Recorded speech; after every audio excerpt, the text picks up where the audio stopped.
اطرى واطعم حته لحمه في مصر. تعالوا بقى نكتشف حته اللحمه دي بتتعمل ازاي. تعرف ان اللحمة لو دخلت في عملية تعتيق رطبة في درجة حرارة ثابتة ومحفوظة في مكان محكم مع كل الإجراءات الصحيحة في عملية التخزين، لا اطلع اطلع اطلع اطلع ايه ده؟ ايه يا عم؟ ده يطلع لك حتة لحمة طرية ويفرق معاك جدا في الطعم. ده في حته تانية شكلا وموضوعا. ايه ده؟ وهي دي واحدة من أسرار بيت المشويات اللي من خلالها بيعملوا لحمة غير أي لحمة. ومش بس كده، بيعملوها تحت إشراف دكتور بيطري متخصص. دلوقتي احنا هنعمل ايه؟ ستيك، صحيح؟ بتعمله هنا قدام الناس، يعني قدام الناس وهي قاعده بتروح عامله لهم يقعدوا ياكلوا على طول. بصوا احنا كده ايه؟ ده اول حاجه قطعه الستيك متبله وزي الفل واخر حلاوه. سيبني بقى ايه اتعامل. بص بقى اتفرج عليا. ننزل كده بالستيك. دي طشه السعاده، تسمعها تتبسط على طول جنبها كده. طب هي كده خدت الصدمه، نقلبها. دي بقى بالزبده بالايد على طول. ماشي كده كده حلو. الروزماري بقى ايه؟ تنزل كده ايه على الروقان وشويه توم. احلى قطعه ستيك هتتعمل دلوقتي. زي ما انتم شايفين كده ايه، الستيك بيتعمل في الزبده، بيطلع حاجه زبده. نروق عليها بقى ايه بشويه زبده عشان ياخد النكهه الطبيعيه. جيب بقى الطبق كده، ستيك بقى طالع كده مدخن، تبقى انت قاعد وخلاص بقى ينزل لك على الطبق تاكل على طول سخن نار. طب انا عالمي ولا ايه؟ والله حكايه. واضح ان اي حد عادي يعمله عادي. هم اهم حاجه اللحمه والطريقه. هتحطه بقى انت ما بتعرفش تطبخ وتعمل اي حاجه هيطلع معاك جامد. ودي طريقه عمل الستيك الميديوم رو يا ست الكل. النهارده جينا مخازن بيت المشويات، والمخازن دي بيحصل فيها حاجات كتيره قوي. فتعالوا نخش نكتشف ازاي اصلا اللحمه دي بتبدا وقصه اللحمه دي ايه.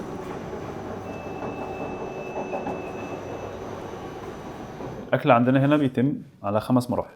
اول مرحله هي الاستلاء. اللحوم الفراخ بالذات تخضع لفحص بيطري. الفحص البيطري ده انا اللي بقوم بيه، والمخازن بتقوم بفحص المواد الجافه من حيث تاريخ الصلاحيه وطرق التخزين بتاعتها. بعد كده 4 مراحل: التخزين، التحضير، التسويه، والتقديم. اللحمه الحلوه بتطلع من المكان ده. في المكان ده فيه 5 ثلاجات، كل ثلاجه فيهم بتعمل حاجه مختلفه. الثلاجه اللي احنا هنخشها دلوقتي اللحمه بتقعد فيها تقريبا 20 يوم. ال 20 يوم دول هم اللي بيطلعوا اللحمه بالطراوه والجوده اللي انت بتشوفها بعد مراحل كتير من التحضير والتجهيز. بيتم حفظ اللحمة في التلاجات دي، اللحمة الخاصة بمزارعهم اهلا بيك في درجه حراره صفر. اللي ما بيشتغلوش في لحمة غيرها عشان يضمنوا دايما جودة اللحمة في كل مرة. وبعض اللحوم زي الستيك بيتعمل لها تعتيق رطب اللي بيودي اللحمة في حتة تانية. هو ده الويت ايجنج. بيتحط الاول في اكياس بيتسحب منه الهواء بالمنظر ده كده، بياخد تاريخ، بيفضل حوالي 20 يوم. تمام. التصوير والكاميرات وبتاع واللغوصه، فنلبس لهم جلافز. بسم الله الرحمن الرحيم. نشمر له حاجه لازم نديها احترامها. اولا نشيل السلوفانه دي. هو انا وانا بشيل السلوفانه بصوا كده لوحدها. اولا الدراع ده بيتسوى، بياخد 5 ساعات على الحطب، وبعد كده بياخد بقى وش في الفرن. يخش الفرن ياخد وش، يطلع كده دايب. لحمه دايبه خالص. بتهزر. بصوا كده، بصوا.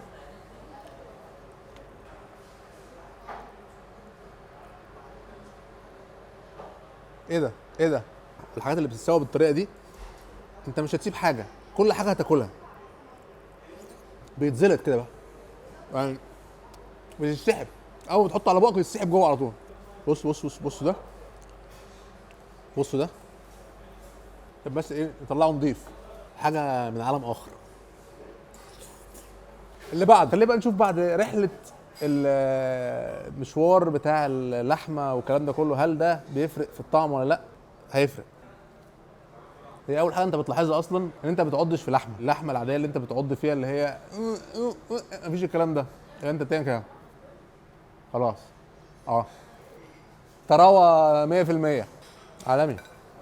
الستيك بقى، وهو يعني هو اصلا قاعد على الشوايه بيقطع نفسه لوحده. التتبيله نفسها كمان غير اي حاجه، يعني بعيدا بقى عن الكواليتي بتاع اللحمه ده خلاص احنا اتكلمنا فيه وعرفنا طريقه وعرفنا سكته. التتبيله نفسها جامده جدا. بصوا بقى الضلع. الضلع بيستعبط وبيستهبل. يعني بصوا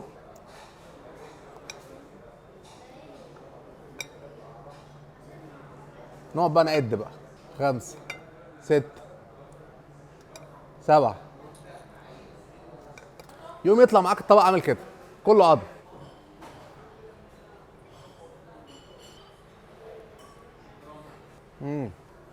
يا لهوي على الزفلطه والزروطه. لا المشويات في بيت المشويات انا اديها 10 من 10. هنعمل تجربه دلوقتي مختلفه حبتين. انا ككريم جربت ومقتنع، فهجيب 3 من صحابي يجربوا ونشوف رايهم ايه. هنقارن ما بين المحل ده بيت المشويات ومحل تاني. هاتوا لنا يا جدعان ايه اشهر واحد بيعمل كباب وكفته. كده الاوردر التاني وصل. طبعا احنا مش هنوري مين هو المحل، و هنحاول ان احنا برضو نطلع الاوردر من هنا بنفس السخونيه بتاعت ده، بحيث ان هو ما يبقاش ده سخن قوي فيبان الفرق ما بينهم. خلينا نشوف عاملين ايه. انتوا عارفين انتوا جايين ليه النهارده؟ ناكل اهو هجيب لكم منتجين على سبيل المثال، مثلا كفته وكفته من مكان هنا ومن مكان تاني. هنجرب تختار الافضل بالنسبه لك. ماشي. معانا هنا ده اوردر بيت المشويات وده اوردر المحل التاني. خلينا بس الاول نفتح كده نشوف السخونيه ايه خيالها. ده الكباب تمام، وده الستيك وده الكفته ودي الريش. نجيب بقى صينيه تانيه نحط عليها ايه بيت المشويات. ده الريش وده الكباب وده الكفته وده الستيك. الفرق ما بينهم اللي احنا هنبقى عارفينه، اللي تحتيه خضره ده بيت المشويات واللي تحتيه عيش ده البراند التاني. فدايما افتكروا خضره هنا هناك. يلا بينا. كباب. الاكل ده سخن بس الاول.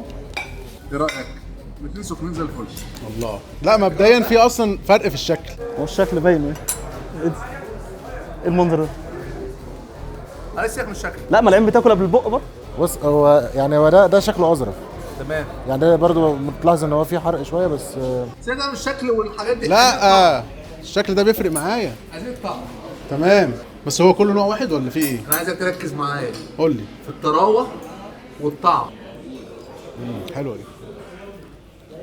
حلوه دي طريه كده وجميله. نقعد بقى للصبح نقطع فيها دي. هي دي طريه يعني، دي مستويه جدا.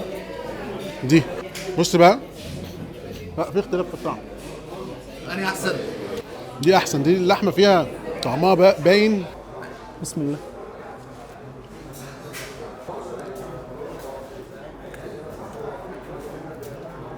ماشي، ما انا بشيل محروق بس عشان انا ما ادوقش محروق. الموضوع منتهي، مش محتاج اجرب تاني. بص انا بالنسبه لي اللحمه لازم تكون طريه، فدي طريه.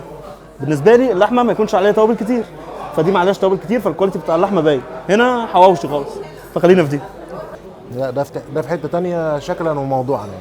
تمام. يعني ده بص اللحمه طريه قوي، شكل اللحمه حلو يعني يفتح النفس. ودي برضه الحرق ده مش اظرف حاجه. ايه ده؟ دي خناقه مش كفته. دي خناقه مش كفته. دي كفته ولا طرب؟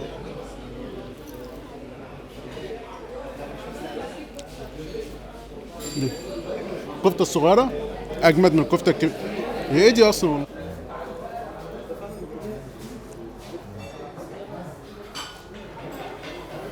دي جامده جدا. تمام. هي دي الطعم بتاعها ده مش عادي قوي. نبتدي بالصغير يا عم. بسم الله. لا دي احسن بكتير. تمام. ايه ده؟ ستيك. اديني في الستيك.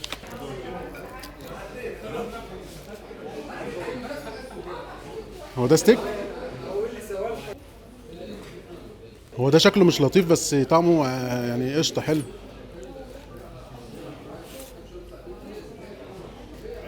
لا احلى.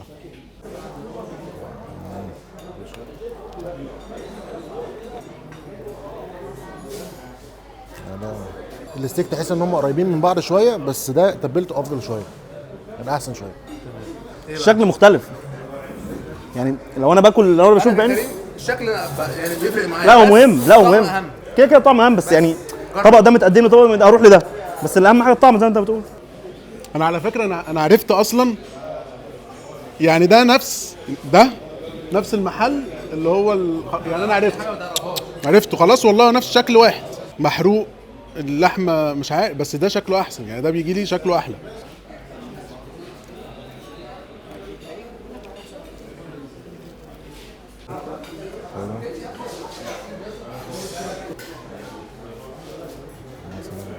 فرق السما عن الارض يعني. دي كطعم التتبيله بتاعتها تحفه. دي يعني لا يعني احس انها ريشه عاديه خالص. طريه جدا يعني، طريه فشخ يعني، مش طبيعيه الصراحه.